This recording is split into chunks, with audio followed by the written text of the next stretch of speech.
This is the video tutorial for how to calculate sample size using the RePAIR online tool. To calculate the required sample size for an experiment, click on the Sample Size tab or the related image.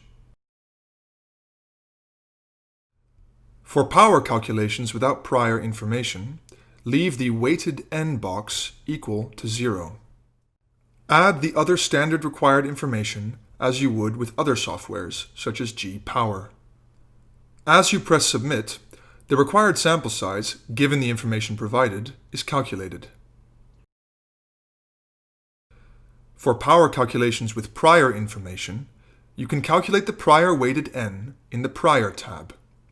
See the related tutorial for how to do this. With the weighted N and the other required information, you can calculate the recommended sample size. With prior information, not only sample size is decreased, but also prospective statistical power may be increased.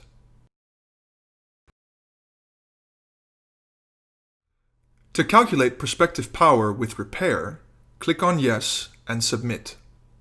This calculation requires a simulation that takes between 5 and 10 minutes, at the end of which you will have estimated the actual prospective power with prior information.